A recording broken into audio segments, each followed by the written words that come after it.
So my fellow Californians, the great former governor and former Attorney General of California, Pat Brown, once offered a salient reminder of the promise of California and our constant focus on the future.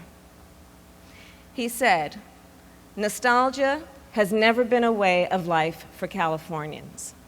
We have always been pioneers and sons of pioneers, of vigorous, dynamic people who respect tradition but scorn the status quo." In the spirit of California's history, then, we are here today to bear a lantern for the future, not carry a torch for the past. Today, more than anything, I first want to express my gratitude. Gratitude to my husband and my family for all of the love and support you give me every day. Gratitude to the people of California for putting your faith in the work we are doing to bring a smarter and more effective approach to crime prevention. Gratitude for the opportunity I have every day to work alongside some of the most outstanding men and women at the cutting edge of criminal justice. After I first became Attorney General 4 years ago, I attended my first meeting in Washington, D.C. of the National Association of Attorneys General, also called NAG. They didn't think that through very well. And when I was standing in that room, that old adage became so clear. So goes California, so goes the nation. People around this country look to California. They look to us to see what change looks like. They look to us to see what innovation can be. They look to us because we are always unburdened by what has been and instead inspired by what can be. And that is the promise of California. As Attorney General, I see it as a compliment to so many California law enforcement leaders, from our frontline police, to our district attorneys, to our rehabilitation experts, to everyone who is working to change lives up and down the state. It is also a tribute to the whole team that is the California Department of Justice. So I ask that the present and former Department of Justice employees who are here with us today to please stand or raise your hands so you may be acknowledged.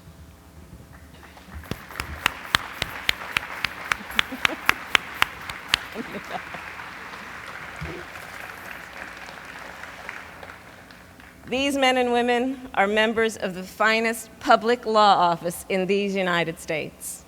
These are the people who are the story behind the headlines. These are the people who make personal sacrifices every day to do the work of keeping us safe.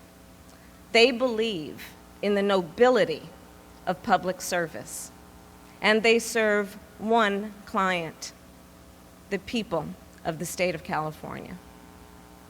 And they serve knowing real justice is not a place you ever truly arrive. Instead, we must fight for it each and every day.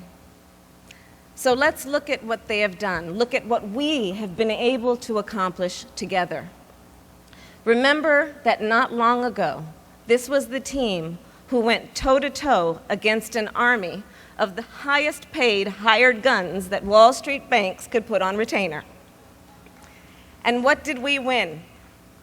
$20 billion for California homeowners and a better deal for families across the nation.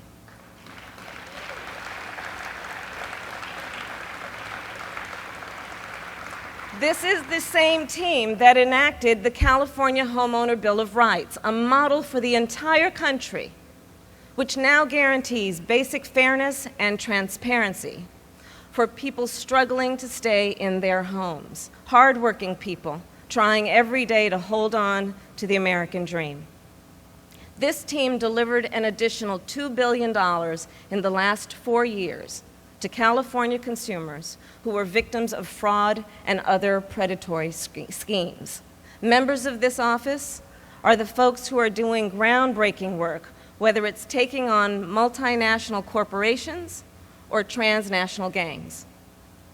And in the past 4 years, Department of Justice special agents have seized from criminal organizations more than $200 million in cash, more than 10,000 kilos of cocaine, 12,000 pounds of methamphetamine, and have taken nearly 12,000 illegal guns off the streets of California.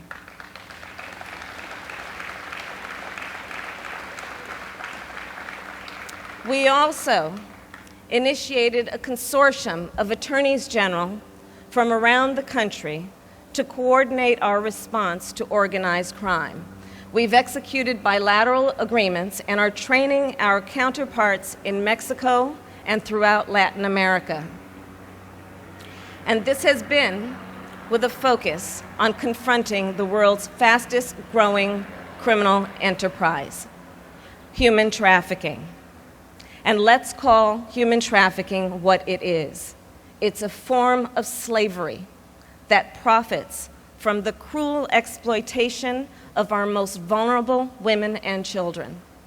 Our work has made the point clear. We're not going to stand for human trafficking in this, our golden state.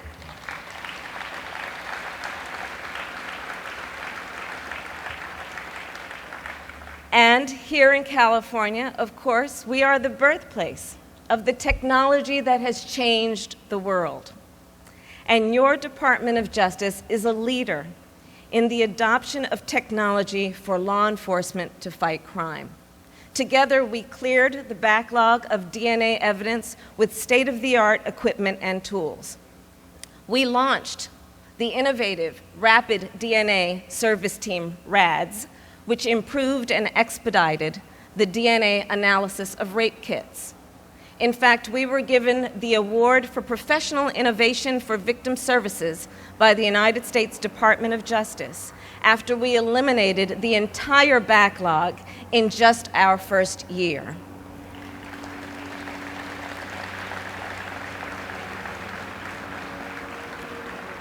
And we did it by making it a top priority.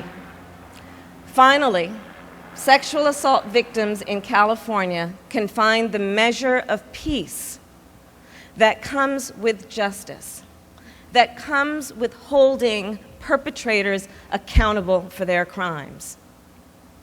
Our team also created the E-Crime Unit to investigate and prosecute identity theft and crimes committed through the use of technology. This team has and will continue to investigate and prosecute online predators that profit from the extortion, humiliation, and degradation of women by posting images without their consent. And our creation of the Privacy Enforcement and Protection Unit is protecting the privacy and information of California consumers and businesses in a world that is increasingly plagued by cyber theft and cyber security issues. With our Smart Justice Initiative, our team built a mobile app for police officers and investigators that has been called the Google for Cops. With our Smart on Crime initiative, we're using innovation to protect public safety by reducing recidivism and shutting the revolving prison door with the California Department of Justice's first ever Division on Recidivism Reduction and Reentry.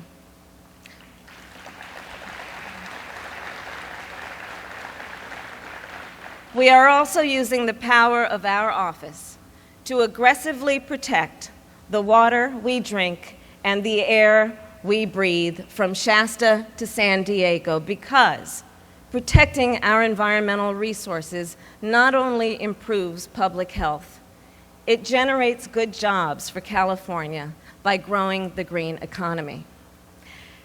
And every day, in every way, our staff is fighting for the principle that every Californian and every community is equal under the law, because that, of course, is the promise of California.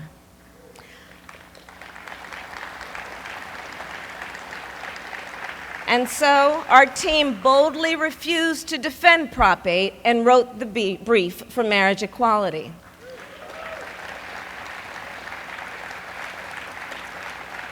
Our team has been vigilant in the defense of a woman's reproductive rights and meaningful access to health care and contraception. And this team has helped to lift a lamp for our immigrant communities. For example, we organized California's legal community to fight for the unaccompanied minors that were fleeing unimaginable violence in Central America.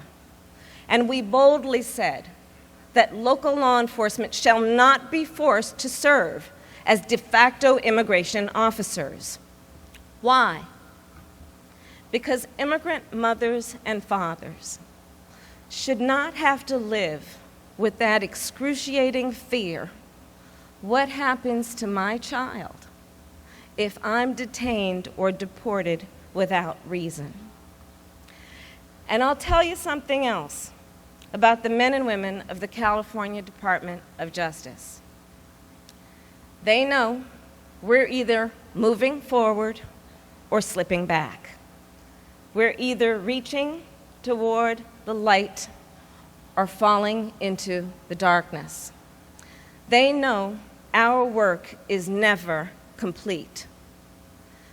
Witness the important conversation that is taking place in our living rooms and on our streets here in California and across the nation. The conversation about the relationship of trust between law enforcement and the communities we are sworn to serve. As law enforcement leaders, we must confront this crisis of confidence. The work to build trust with the communities we are sworn to protect never ends. And trust, as we all know, is a reciprocal relationship. We must acknowledge that too many have felt the sting of injustice. That's why, as a first step, I have directed my Division of Law Enforcement to present me within 90 days a complete review of our special agent training on implicit bias and use of force.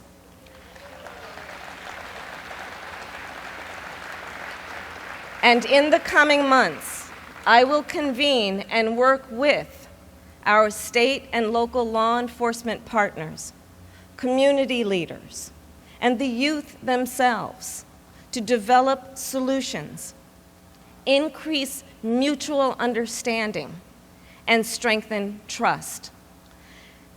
As a career prosecutor, I have always known one central truth: the public and law enforcement need each other to keep communities safe. I know firsthand how the men and women in law enforcement put themselves in danger each and every day. I've been to too many funerals. I've seen the loss. The families and their children suffer. And as a society, we must and we will honor their courage and sacrifice as we move forward in this important national dialogue. And I truly believe with our leadership, with the leadership of California law enforcement, we have a unique opportunity to lead the way for the entire nation. And as a daughter of Brown v. Board of Education and the Civil Rights Movement, I know we can make progress. I know it personally. I know it deeply. And I also know that to effect real change, to be smart on crime, it's not just about reacting to problems at hand. It's also about looking ahead, creating opportunity, and making investments in our future. And I promise you this, in my next term, we're going to double down. I'm going to use the power of this office to lift up the next generation of Californians. And that work will start in the coming days with the creation, within the California Department of Justice, of the Bureau of Children's Justice.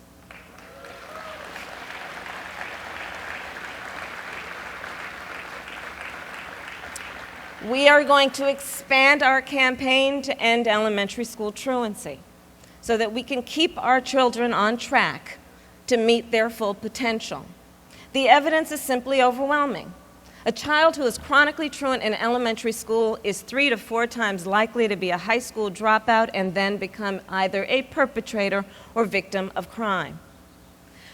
We must keep our promise to California's children. It is time to say that in the state of California, it is a crime for a child to go without an education.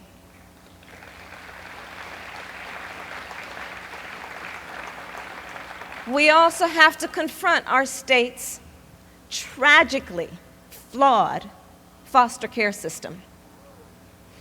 We simply can't let down our most vulnerable children today, then lock them up tomorrow and act surprised. At times like these, I can't help but think of the impact that chronic violence and poverty have on our children. When we fail to fully invest in the next generation, the message we send them is that some lives aren't as valuable as others. Some lives aren't worth the investment. So today, to the young people of this state, here is my message. Each one of you is valuable. Each one of you has a contribution to make. And we need you. So finally, then, to the men and women of the California Department of Justice, and to all Californians, I say, the promise of California means the promise of equal opportunity for economic prosperity for all her residents. And let's remember, we are the sons and daughters of immigrants and pioneers. Let's bear the lantern and light the way. Let's remember who we are as Californians, unburdened by tradition and inspired by what can be. I am honored to serve as your Attorney General and begin my second term in that office. Thank you.